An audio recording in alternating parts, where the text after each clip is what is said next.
Emma watched with pleasure as her beloved husband, Oliver, unwrapped a beautiful envelope containing a trip to the seaside. When he opened it, he was delighted. It was her birthday present to him, a trip for two. Emma thought they deserved it, but no sooner had she enjoyed her husband's joy than an indignant voice came from the chair opposite. It was her mother-in-law, Margaret. "Son, why did she give the trip to just you?" Margaret turned her head and looked reproachfully at Oliver, as if he was to blame for the misunderstanding. "I haven't been anywhere in 3 years. I haven't had a vacation in 3 years, son. And here I sit here day in and day out, doing nothing, while you amuse yourself by leaving your daughter with me." As soon as Emma returned, filling the room with the aroma of freshly brewed coffee, she heard Margaret's words and froze for a moment. She took a deep breath, trying to contain her anger. Margaret constantly interfered in their lives, telling them how and what to do, and was never satisfied.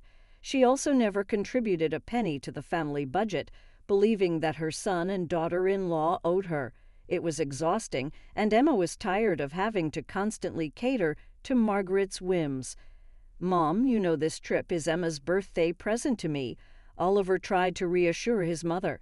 "Maybe next time, especially since your birthday is still 3 months away." "Next time," exclaimed Margaret indignantly. "What if I don't live to see the next time?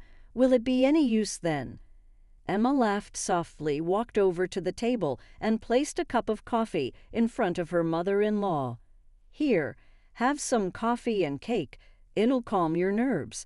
Emma already knew what she was going to do next: get rid of her mother-in-law, who was cranky and demanded constant attention.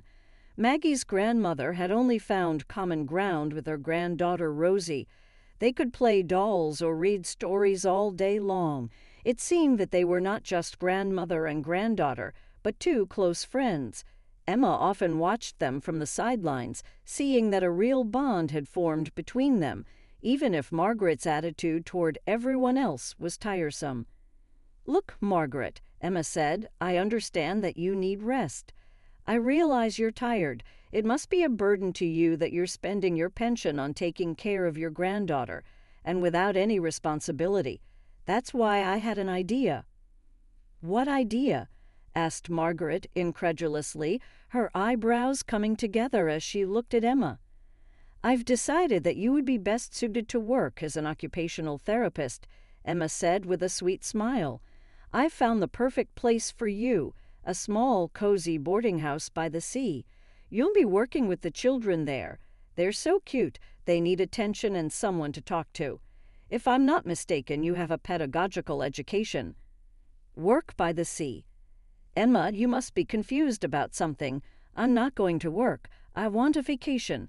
Margaret raised her voice, her eyes widening in disbelief. "That's right, a vacation. But you always said you wanted to be useful to society, especially to the children. And here you have the sea and fresh, ozone-laden air. It's the best thing you can think of, isn't it? Children, fresh air, seagulls." Emma's voice was soothing, her smile never leaving her face. Margaret was beginning to panic. She had never liked children, especially strangers, and working by the sea was clearly not what she had expected. She only understood and accepted Rosie, and that was only to make it seem as if she was doing well. The thought of having to deal with other children made her stomach twist. "Emma, what kind of worker am I? I'm not at the age to go to the sandbox with kids." "That's what I'm saying." Emma smiled slyly. "That's why I thought it might do you good to shake things up a bit and get in shape. When was the last time you worked in your specialty?" 5 years ago. "Great, so you haven't forgotten anything. By the way, I've already arranged a trip for you. A friend of mine runs this resort. You remember George? He came to visit me and my wife. It was his idea, by the way. And besides, you'll get a salary. You said yourself you were bored at home. That way, Oliver and I will have a quiet vacation, and you'll have a good time. By the way, Rosie's coming with you. I've already organized everything, and no refusals will be accepted." Emma had anticipated Margaret's reaction when she'd given Oliver the trip and had thought of everything in advance. Margaret really didn't want to leave her cozy apartment, and she certainly couldn't imagine her sister-in-law offering her a job when she was looking forward to a relaxing vacation. The very idea seemed ridiculous to her. She envisioned herself sitting on the seaside sipping tea, not tending to the children and entertaining them. "Emma, you're mad," Margaret hissed, her face flushed with annoyance. "Margaret, I couldn't care less about your interests, and Rosie will be better off with her favorite grandmother by her side. It's the best way to diversify her life and put energy back into it. Besides, you're always talking about being bored at home, so this is the perfect opportunity to unwind a bit." "All right, Emma," Margaret replied through clenched teeth, trying to maintain the remnants of her pride. "I'll think about your offer, but certainly not now." "Of course, as you wish," Emma agreed easily.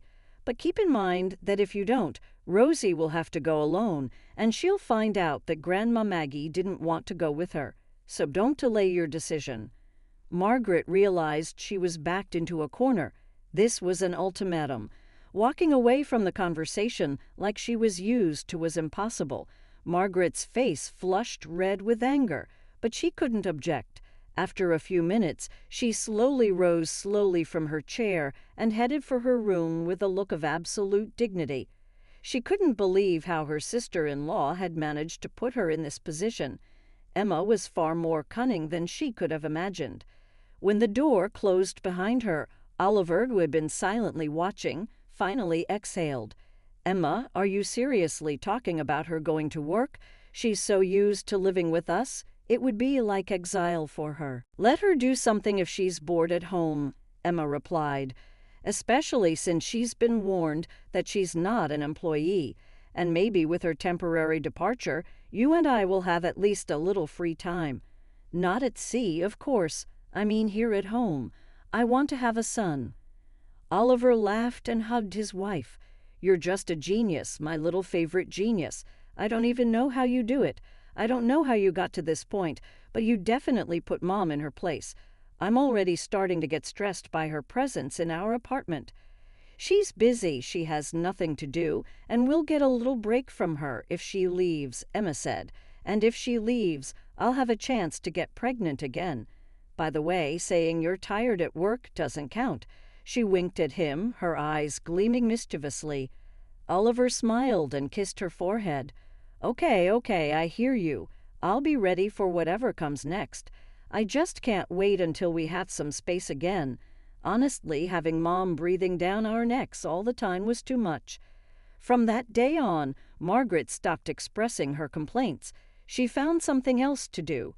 She sat quietly in her room and did not interfere with the young family's enjoyment of life. She realized that if she tried to interfere again, Emma would find an even more original solution to her presence. Margaret still went to the boarding house with Rosie as she had planned, and surprisingly she liked it there, especially since some of the staff were about her age. They shared stories from their youth, reminisced about their lives, and for the first time in a long time Margaret felt that she had peers who understood her. And a miracle even happened. She found a companion there. John, who worked as a doctor, was able to heal her soul. John was a kind and gentle man. There was so much warmth in him that Margaret didn't even realize.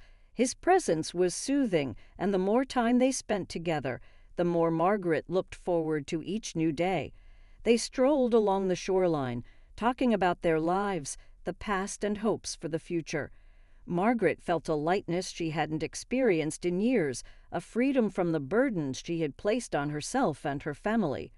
After returning from boarding school, Margaret finally moved out of the children's apartment. She now spent her time with John. They worked at the boarding house every season. Margaret even found that she got joy from spending time with the children she had once dreaded. She had regained her purpose, and it was showing. Her demeanor softened, her smiles became genuine, and the harshness in her voice gradually went away. The only one who suffered was Rosie, who now saw her grandmother much less often and looked forward to finally having a little brother who was still in her mother's belly. Rosie often asked her parents when her baby brother would arrive, and her excitement was palpable. She missed her grandmother, but seeing how happy Margaret was made it easier for her to understand. Emma, too, was surprised at the outcome. She had hoped for peace, but what she got was beyond her expectations. Margaret had not only embraced the change, but had blossomed. Emma watched her mother-in-law transform, and despite all their past conflicts, was genuinely happy for Margaret. It was as if a weight had been lifted off their shoulders. One evening, after Rosie had gone to bed, Emma and Oliver sat on the couch with their hands intertwined. "I have to admit," Oliver said, "you were right. Mom needed this. She needed something more than just sitting here complaining.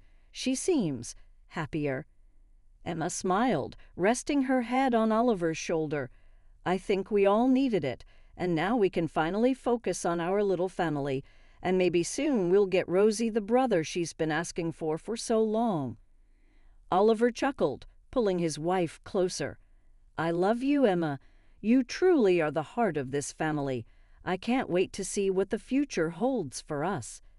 As they sat together and watched the stars from the window, they realized that things had finally changed for the better.